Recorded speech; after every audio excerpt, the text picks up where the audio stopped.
로마서 11장 1절부터 12절 말씀까지 우리 함께 말씀을 봉독하겠습니다. 그러므로 내가 말하노니 하나님이 자기 백성을 버리셨느냐? 그럴 수 없느니라. 나도 이스라엘인이요 아브라함의 씨에서 난 자요 베냐민 지파라. 하나님이 그 미리 하신 자기 백성을 버리지 아니하셨나니 너희가 성경이 엘리야를 가리켜 말한 것을 알지 못하느냐? 그가 이스라엘을 하나님께 고발하되 주여 그들이 주의 선지자들을 죽였으며 주의 제단들을 헐어버렸고 나만 남았는데 내 목숨도 찼나이다 하니 그에게 하신 대답이 무엇이냐? 내가 나를 위하여 바알에게 무릎을 꿇지 아니한 사람 7,000명을 남겨두었다 하셨으니 그런즉 이와 같이 지금도 은혜로 택하심을 따라 남은 자가 있느니라.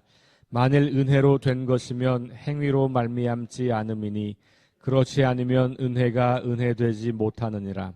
그런즉 어떠하냐? 이스라엘이 구하는 그것을 얻지 못하고 오직 택하심을 입은 자가 얻었고 그 남은 자들은 우둔하여졌느니라. 기록된 바 하나님이 오늘같이 그들에게 혼미한 심령과 보지 못할 눈과 듣지 못할 귀를 주셨다 함과 같으니라. 또 다윗이 이르되 그들의 밥상이 올무와 덫과 거치는 것과 보응이 되게 하시옵고 그들의 눈은 흐려 보지 못하고 그들의 등은 항상 굽게 하옵소서 하였느니라. 그러므로 내가 말하노니 그들이 넘어지기까지 실족하였느냐? 그럴 수 없느니라. 그들이 넘어짐으로 구원이 이방인에게 이르러 이스라엘로 시기나게 함이니라. 그들의 넘어짐이 세상의 풍성함이 되며 그들의 실패가 이방인의 풍성함이 되거든 하물며 그들의 충만함이리요. 아멘. 네, 9장부터 11장 이 세 장이 이스라엘 문제를 다루고 있다. 그렇게 말하고 있고 복음이 이방인들에게 급속도로 전파가 되면서 오히려 하나님을 알고 있다고 생각했던 이스라엘 사람들이 이 하나님 나라 복음을 받아들이지 않는 현상은 도대체 어떻게 설명이 가능하냐? 그런 이야기를 다루는 거죠. 그래서 핵심은 하나님이 이스라엘을 버리신 게 아니다. 약속이 폐지된 게 아니다. 이런 이야기를 하는 거죠. 그래서 9장에서는 하나님의 주도적인 선택, 주권적인 선택을 강조했고 10장은 이스라엘의 불순종을 강조했고 11장에 와서 다시 결론적으로 또 이야기하는 거예요. 질문을 다시 하죠. 하나님이 자기 백성을 버리신 거냐? 이렇게 질문을 하고 곧바로 그렇지 않다라고 대답을 해요. 지금 이런 방식이 바울이 계속해서 자기의 주장을 논증하는 방식이죠. 어떤 질문을 하고 이 질문에 대해서 강한 부정을 하고 그 근거를 설명하고 이런 방식이에요. 자, 첫 번째 근거는 뭐냐 하면 자기 자신이에요. 그러니까 하나님이 이스라엘을 버리신 게 아니다라고 하는 증거 첫 번째는 나를 봐라 이런 얘기예요. 나도 이스라엘 사람이고 아브라함의 씨고 베냐민 지파다. 그러니까 하나님이 나를 버리지 않으신 걸 보면 내가 지금 이 복음을 이방인들을 위해서 전하고 또 유대인들에게 전하는 걸 보면 모든 이스라엘이 다 하나님께 버림받은 거 아니지 않냐 이렇게 이야기하는 거죠. 그래서 자기 자신의 유대인됨, 자기 자신의 이스라엘됨. 그래서 질문하고 있는 이스라엘 사람들 혹은 이방인 그리스도인들에게 바울도 이스라엘 사람, 유대인이었지. 그를 보면 그 하나님의 일하심은 계속되고 있는 거네 라고 하는 것을 생각할 수 있는 거죠. 자, 그래서 첫 번째로 자기 자신을 근거로 해서 이야기를 하고 두 번째는 2절 말씀에 보니까 성경이 엘리야를 가리켜 말하기를 그러면서 성경의 근거, 구약 성경의 근거를 가지고 오죠. 그거는 뭐냐 하면 엘리야 이야기. 여러분들이 엘리야 이게 잘 아시잖아요. 갈멜산에서 그 당시 바알과 아세라 그 아주 험악한 850명과 대결을 해서 승리하고 나서 바로 그 직후에 아세라가 이제 막 이세벨이 그 죽이려고 쫓아오게 될 때 도망가다 이제 죽을 것 같을 때 하나님께 막 호소하는 거잖아요. 다 죽었고 나만 남았는데 나까지 죽을 것 같아요. 이렇게 말할 때 하나님이 말씀하시는 거예요. 다 죽었다고 웃기지 마. 내가 7,000명 남겨놨어. 너밖에 없는 줄 알아? 뭐 이런 맥락에서의 그 이야기거든요. 그러니까 하나님께서 남겨놓으셨다라는 게 중요해요. 그들이 스스로 자기 능력으로 남은 게 아니라는 거예요. 그러니까 은혜로 되어진 거라는 것을 또 강조해. 그래서 그 다음에 보면 은혜로 말미암았다 이런 표현이 또 등장하는 거죠. 그러니까 바울이 자기 자신이 엘리야 이야기로 연결하면 그 남은 자 같은 사람이야 지금. 그러면 자기 자신도 하나님의 은혜로 구원받았다는 것을 이야기하고 있는 거고, 엘리야도 엘리야가 아니고 혹은 그 사람들의 능력이 아니고 하나님이 바알에게 무릎 꿇지 않은 7,000명의 신실한 믿음의 사람들을 남겨두었다, 이렇게 이야기를 하는 거죠.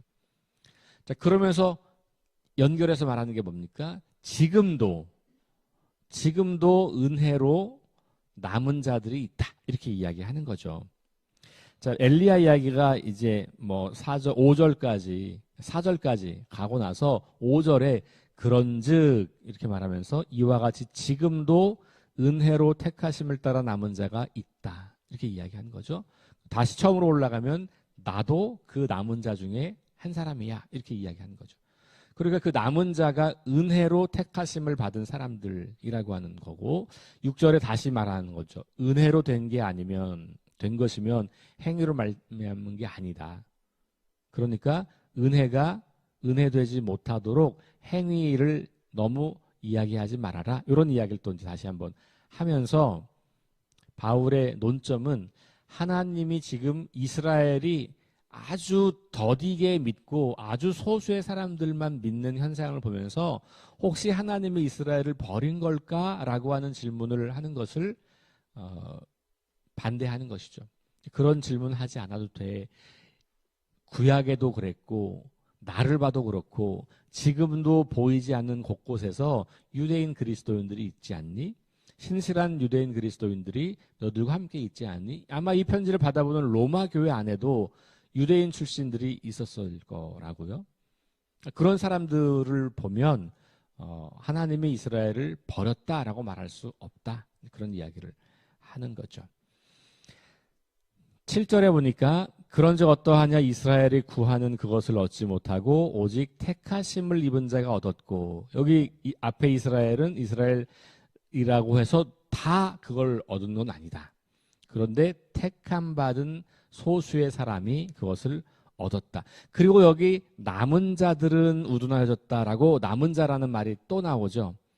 그러니까 저 5절의 남은 자와 7절의 남은 자는 똑같이 남은 자라는 단어인데 지칭하는 대상은 완전 반대인 거예요. 5절에서 남은 자는 이스라엘 백성들의 대다수 하나님을 아직 받아들이지 않고 복음을 받아들이지 않고 있는 그 가운데 소수의 남은 사람들, 다시 말하면 이스라엘 백성들 중에서 그 소수의 복음을 받아들인 사람들을 말하는 거고요. 7절에서 그 남은 자는 그 소수의 사람들을 뺀 나머지예요. 그러니까 다수의 이스라엘을 말하는 거예요. 문맥을 잘 보시면 이 7절 이스라엘이 구하는 그것을 얻지 못하고, 이 다수의 이스라엘이잖아요. 오직 택하심을 입은 자가 얻었고 소수의 남은 자들이 그걸 얻었다는 거예요. 그리고 나서 그 남은 자들은 우둔하여졌다. 그러니까 여기서 남은 자는 소수의 남은 자가 아니라 사실은 다수의, 그러니까 다른 성경은 그래서 그 나머지들은 이렇게 번역을 하고 있어요. 뭐 영어로는 똑같죠. The rest. 똑같은 단어예요. 근데 어쨌든 바울은 이렇게 언어를 동일하게 쓰고 있는 것이죠. 그러면서 그 남은 자를 더 이제 정확하게 강조하고 싶은 거예요. 그러니까 어느 남은 자에 우리가 속해 있어야 되느냐라고 하는 것 볼 수 있겠죠. 그러면서 8절부터 10절 사이에서는 그 우둔하여진 사람들의 그 상태를 역시 하나님의 주권과 섭리 아래 있다는 말씀을 또 하는 거죠. 그러니까 우리가 저 앞으로 거슬러 올라가면 하나님이 그 사람들의 그 죄악에 대해서 심판하시는 것이 그냥 내버려 두셨다라고 하는 말씀을 이제 하셨고, 그래서 거부하는 사람들이 계속 그냥 거부하도록 그냥 두셨다라고 하는 표현. 저 출애굽기로 가면 출애굽할 때 이야기 바울의 그 마음을 완고한 상태로 그냥 두셨다. 뭐 이렇게 표현들이 나오잖아요. 그런 것처럼 하나님의 주권을 강조할 때 이렇게 거부하는 사람들의 상황을 이렇게 이제 묘사를 하는 거예요.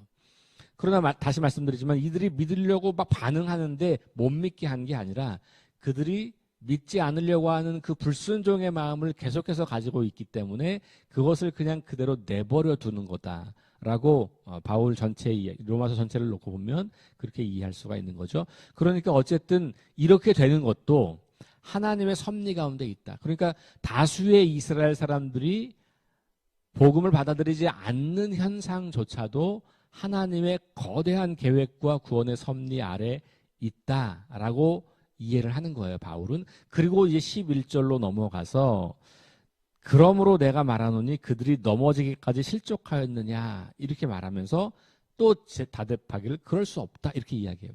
이게 무슨 말이냐면 이스라엘이 그러면 많은 사람들이 넘어졌으니까 그러면 이제 다 완전히 끝난 거냐 이렇게 질문하는 거예요. 바울이 아니다 이렇게 이야기하면서 오히려 그 다수의 사람들이 우둔하여지고 넘어졌기 때문에 하나님의 구원의 계획은 더 큰 다수인 이방인들에게로 갔다 이렇게 보는 거예요. 그러니까 이스라엘 중에 다수가 안 믿는다고 해서 그게 하나님의 온 세계 중에는 다수가 아니잖아요. 오히려 이스라엘 뺀 나머지 모든 세상 사람들은 엄청나게 많은 거죠. 그러니까 그 이스라엘의 다수가 우둔하여져서 복음을 받아들이지 않고 거절하게 되는 그 일이 오히려 이방인들에게 복음이 전달되는 그런 기회가 된 거다. 이렇게 보는 거죠. 그게 11절, 12절 이야기예요. 자, 11절. 그럴 수 없느니라 그 다음에 그들의 넘어짐으로 구원이 이방인에게 이르렀다. 이렇게 말하잖아요. 그렇죠? 그러니까 바울의 논리는 이방인들에게 복음을 전해지게 된 이유가 뭐냐? 이스라엘이 거부하니까. 실제로 사도행전에서 보면 바울이 복음을 막 전하다가 이스라엘 사람들이 안 하니까 그러면 이제 나는 이방인들에게로 간다. 그러면서 하나님이 나를 이방에서 부르셨다. 이렇게 이야기하는 장면이 나오잖아요. 그 생각이 여기 그대로 반영되어 있는 것이죠. 그러니까 그래 하나님께서 이스라엘 다수의 사람들이 믿지 않는 거 그걸 통해서 이스라엘을 버렸다는 증거가 아니라 여전히 남은 자를 통해서 이어가는 거고 그 다수가 받아들이지 않는 것 때문에 더 많은 사람들인 이방인들에게로 구원이 넘어가게 됐고 그 다음에 또 중요해요. 그걸 보고 이스라엘이 어떻게 해요? 시기한다. 이게 무슨 말이냐면 그럼 우리는 어떻게 되는 거지? 또 이게 이스라엘에서 이방으로 넘어갔다고? 그러면서 그들도 다시 그 복음을 진지하게 생각해 볼 수 있는 기회가 되는 거예요. 그래서 다수의 이방인들의 구원은 또다시 소수의 이스라엘의 백성들이 믿음을 갖게 되는 기회로 작용해요. 이게 약간 순환적인 거죠. 처음에 이스라엘을 부르셨던 하나님.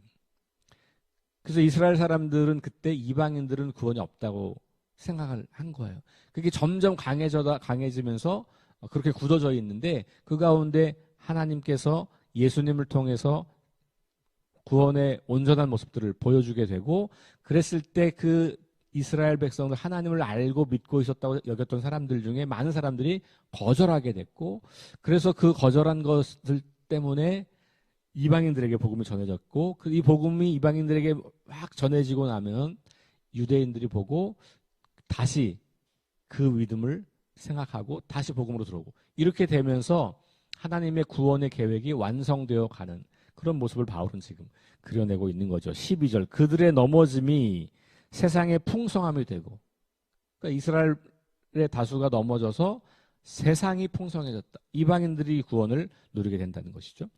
그들의 실패가 이방인의 풍성함이 되거든 마지막이 하물며 그들의 충만함이리요. 그러면 결국은 하나님의 이 구원의 계획은 이스라엘 백성들도 다 구원을 받게 되는 데까지 가게 될 거다라고 하는 기대를 바울은 여기서 지금 하고 있는 거예요. 그러니까 이제 이 뒤에 이제 10선을 이후로 더 넘어가서 마지막까지 가면 이게 좀 선명하게 드러나게 되겠지만 어쨌든 이 앞부분에서도 분명하게 그 이야기들을 우리가 감지할 수 있는 것이죠. 그러니까 하나님의 구원의 계획은 멈춰지지 않고 계속 가고 있다. 그리고 그 계획 안에서 배제된 사람은 아무도 없다. 하나님은 유대인이든 이방인이든 차별 없이 모든 사람들을 사랑하시고 구원하시려고 하고 있고 그 계획을 이루어가는 거다. 근데 그 계획을 어떻게 이루어 가시냐? 그 계획을 알고 믿고 그것을 따라가는 사람들을 통해서 이루어지는 거죠. 아주 초기에는 이스라엘이라고 하는 한 백성을 택해서 그것을 하셨고, 그러다가 예수님 오신 이후부터는 그 예수님을 통해서 예전에 그 약속했던 그 약속을 여전히 이어가는 소수의 남은 자들, 소수의 그리스도인을 통해서 이루어졌고, 그것이 점점 계속 확장되면서 지금 교회를 통해서 그 일이 이루어지고 있는 거고, 교회를 다시 안으로 들어가 보면 한 사람 한 사람, 나를 통해서 그 일을 이루어 가시는 거죠. 그러니 복음을 전하는 일은 모든 그리스도인들이 하나님의 그 거대한 구원의 계획에 동참하는 놀랍고 위대한 일인 거예요. 사실 우리가 우리를 봐도 한심할 때가 많지 않습니까? 그렇죠. 우리의 연약함, 우리의 이 부족함, 여전히 깨어지고 망가진 채 하나님을 믿는다고 하면서도 여전히 우리에게도 그런 부족함이 많아서 내가 나를 가만히 들여다보면 야, 나 같은 인간을 하나님이 포기하지 않고 사랑하신다. 이거 참 놀라운 일이다. 저 그런 생각 가끔 할 때가 있어요. 야, 나 같은 놈을 하나님이 이렇게 사랑하신단 말이야. 그 사랑을 생각해 보고 나서 그 사랑이 뭔가를 생각해 보면 나를 통해서 그러면 지금도 하나님은 그 하나님의 놀랍고 위대한 계획을 이루어 가고 계시다고 교회를 통해서 야, 이거 우리가 정말 어마어마한 일을 위임받은 거고 어마어마한 특권을 누리고 있는 거고 어마어마한 은총을 누리고 있는 거구나. 그게 너무나 분명하게 여겨지는 거예요. 그러니까 하나님의 구원 계획이 사람들을 통해서 지금도 여전히 유효하게 진행되고 있고 그 종국은 하나님이 모든 사람들을 구원에 이르게 하는 것이다 라고 하는 걸 생각해 보면 우리가 우리만의 구원에 만족하여 거기에 머무른다는 것이 얼마나 부끄러운 일인지를 우리가 보게 되는 거예요. 하나님은 그러려고 우리에게 예수님을 보내신 게 아니거든요. 자, 오늘 남은 자라고 하는 생각을 좀 하시면서 그러면 오늘 이 시대에도 남은 자가 있을 수 있다는 말. 이거 되게 큰 경고죠. 다시 제가 9장 11장 이야기하면서 유대인들에게 하는 이야기를 우리에게 하는 이야기로 들어보면 좋겠다. 오늘날 교회 안에 수많은 사람들이 모여 있지만 그들 중에도 남은 자가 있을 수 있다는 거죠. 이걸 뒤집으면 교회 안에 들어와 있는 사람들 중에도 하나님의 복음을 거절하는 사람이 여전히 있을 수 있다는 가능성을 전제하는 거예요. 그럼 나는 어느 편에 있는가? 나는 이 유대인들처럼 나는 교회 다니니까 됐어. 난 세례 받았으니까 됐어. 이렇게 말할 수가 없다는 거예요. 그런 것으로, 그런 외형적인 어떤 행위들로, 그런 어떤 자격들로 우리가 하나님의 은혜를 누리고 있다라고 말하기가 어렵다는 얘기를 지금 9장부터 10장 계속 하고 있는 거잖아요. 그게 우리 이야기일 수도 있다. 그래서 오늘도 다시 겸손하게 내가 정말로 하나님께서 온 세상을 구원하시려고 한 그 구원 계획을 잘 이해하고 있고 그것을 믿음으로 받아들이고 있고 그리고 내가 그 길에 함께 걸어가면서 그 일을 계속해서 수행하는 남은 자로 살고 있는가를 점검하시면서 오늘도 주님 앞에서 우리의 삶을 고백하고 또 결단하고 하루를 살아가는 복된 날 될 수 있기를 주의 이름으로 축원합니다. 기도하겠습니다. 하나님, 이스라엘 가운데 남은 자들 통해서 하나님의 그 예전의 약속이 여전히 유효하게 진행되고 있다는 사실을 바울을 통해서 듣습니다. 수많은 사람들이 있지만 그 사람들이 자기들이 가지고 있는 자격과 조건과 행위로 하나님의 사랑을 받을 만하다고 주장하지만 하나님께서는 그런 사람들이 아니라 은혜로 말미암아 된 것을 분명히 인정하고 그 은혜 안에 머무는 소수의 사람들을 통하여서 하나님께서 여전히 그 구원의 일을 이루어 가고 있음을 깨닫게 하시니 감사합니다. 우리가 그 남은 자이고 싶습니다. 오늘 이 시대에도 하나님은 그 남은 자를 통하여서 나밖에 안 남았다고 그렇게 교만하게 떠들어대던 그 엘리야에게 너만 남은 거 아니고 너가 알지 못하는 곳곳에 내가 은혜로 세워놓은 남은 자들이 있다고 말하는 것을 기억하면서 자기 의에 빠지지 않고 겸손하게 내게 주어진 자리에서 주어진 몫을 잘 감당하며 오늘도 하나님의 그 거대한 구원 프로젝트에 동참하여 그 일을 수행하는 복된 하루가 될 수 있도록 인도하여 주옵소서. 예수님 이름으로 기도합니다. 아멘. 우리 네 가지 기도 제목 가지고 합심 기도하시고 개인 기도하고 들어갑니다. 성령의 능력으로 하나님 나라를 증언하고 살아내게 하소서. 하나님 말씀이 기준이 되게 하소서. 질병과 연약함으로 고통당하는 사람들을 치유하여 주소서. 전쟁과 자연재해와 가난과 억압으로 고통당하는 지구촌 이웃들에게 은혜를 베푸소서. 우리 함께 합심해서 기도하겠습니다. 하나님